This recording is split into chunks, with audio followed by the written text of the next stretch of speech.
বাড়ি আমার অরিজিনাল ব্যাঙ্গের ভিতর ছিল আর কি। তো আমি বর্তমান বাড়ি করছি বাগাপাড়াতে জাঙ্গাচার রেডি জাঙ্গাচার রেডি জাঙ্গাচার রেডি জাঙ্গাচার রেডি মানে আগে পদ্ধতিতে নামাজ পড়ছি মানে প্রথম হয়তো যেগুলো নামাজের কিতাব ছিল ওগুলোই পড়ছি। তারপিছত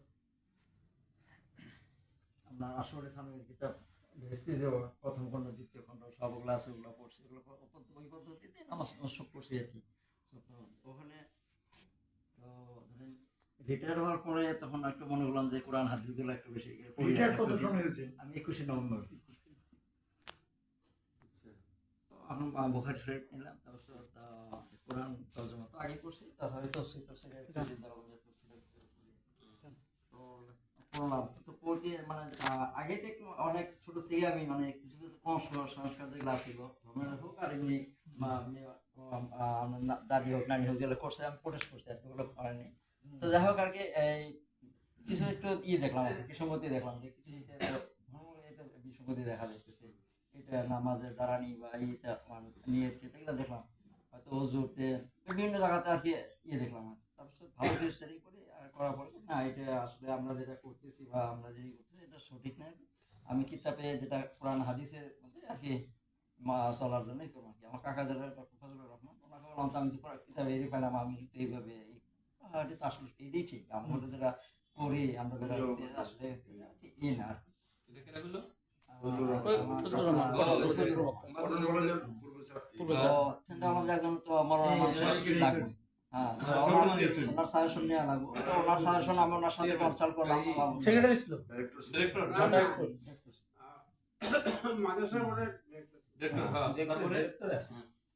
যাই হোক তারপিছত রমজানের আগে আমি সেই পদ্ধতি, আমার ছেলে আবার একটা মেঙ্গালোর থাকে আর ও ওখানে সেই পদ্ধতি নামাজ পড়ে, ওই আবার স্টাডি করে ওই বাড়িতে এসে মানে ওই আমরা তো এটা পাইছি করা পারতেছি না কোনো কাজে তখন রেজাল্ট হবো। তো যাই হোক তাও আমি একাই আসার আগেই আমি ই করলাম পদ্ধতি মানে প্রফেশন করলাম, ওনারা দেখে মানে এটা আলোচনা হ্যাঁ। তারপর জোহরে নামাজ পড়লাম, দেখি অনেক 3-4-5 জন মৌলানা আসছে তুমি এইভাবে নামাজ পড়ো। তো পুরা হাদিসের মধ্যে আমি পাইলাম বুখারী বা বুখারী শরীফ আমার কাছে আছে, বুখারী শরীফে সালাত আছে, 5টা প্রফেশন করা 5টা হাদিস আছে, সিরিয়াল নাম্বার করলাম যে তোমার 699 এটা কিতাবের মধ্যে আছে। হ্যাঁ 704 মধ্যে এটা এই হাদিস এটা আছে করা আমি জোরে পাওয়া এত এত আছে। আমি এগুলা পরে তো ওনারা কয়টা এগুলো সব মনসুখ হয়ে গেছে, এটা মানে আস্তে করলে হয় জোরে করলে হয়, এটা হানাফি মজাব আমাকে একটা মানা লাগবো, এক ইমামকে মানতে লাগবো, অন্য ইমামকে মানলে হবো না, এরকম বিভিন্ন ধরনের বোঝাই দিল আর কি। তো আমি আবার হজে নিয়ত করছি আগে নিয়ে আসলে আর কি।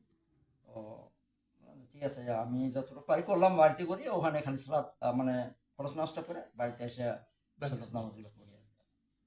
আমি ঠিক আছে হজ করা যাইতেছি ওখানে আমি মানে এই দেখবো কিভাবে পড়ে তারা অনুসন্ধান করুন।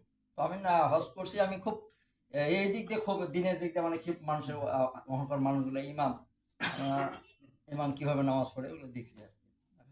আরো মানে কনফার্ম হয়েছি। তো আর যখন হজ করা হয়েছিল তখন আমি মোবাইলে আবার ফিরে তখন এই তফসিরগুলো করে নিয়েছিলাম, ডাউনলোড করে দিয়েছিলাম, আমার ছেলে করে দিয়েছিল। তো অবসর টাইমে আমি ওগুলো স্টাডি করছি খুব পুরো আরো মানে মজবুত হয়ে গেছে। তারপর হজের থেকে এসে আমি পুরা ফুল আমি আপনার ওখানে আলেম জি কয়জন গেছে কাহিনী গেছিল আমাদের এই লোকাল তো না? হ্যাঁ এখানে হান্নান সব গেছিল এই যে এনারা গেছিল পরের আমি হজ করে আসার পরে, হজ করে আসার পরে পরে 100 মতন হবো মাওলানা এখান এই অঞ্চলে হ্যাঁ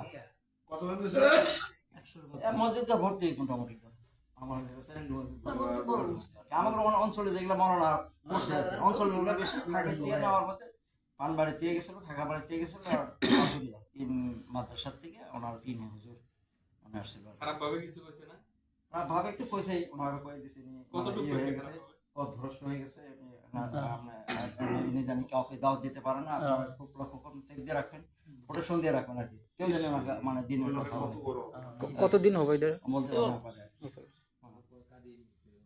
নাউজুবিল্লাহ। আমি বলছি যে আমি নিয়ত করছি আল্লাহর কাছে এইভাবে বলছি যে আমি নিয়ত করছি যে আমার মৌতের আগ পর্যন্ত আমি এই পদ্ধতি না চল বা দাদা তাহলে আমরা আর কি বড় লাগবে কি এই পর্যন্ত আমি খুশি আর অন্য কথা বলবো না। আমি যেটা বুঝছি আমি এটা তো জিহাদে আকবর আমি কমপ্লিট আমি যেটা বুঝি ক্ষমতা আছে কথা এলে দিয়ে তুই আসছে এটা তো ইসমাইল আলাইহিস সালামের সুন্নাহ এই জায়গায় এই মৌলানা জমা হয়েছিল ওই মসজিদে যে।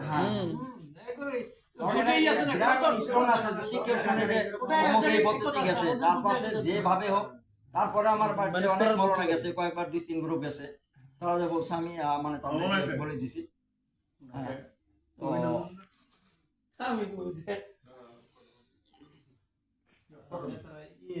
দুইজন সিআরসিসি একজন সিআরসি একটা মাস্টার এই শান্তিপুরে ওনারা দুজনই মসজিদে নামাজ পড়ি হানামি মানুষ আমি জানি ধীরফ নিয়ত এই জায়গায় বাঁধে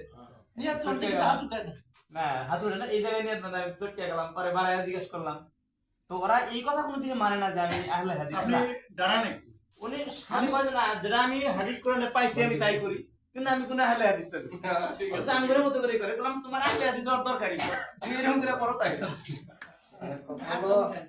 আমি আসলে আমরা মুসলমানের ইও না ঠিক আছে।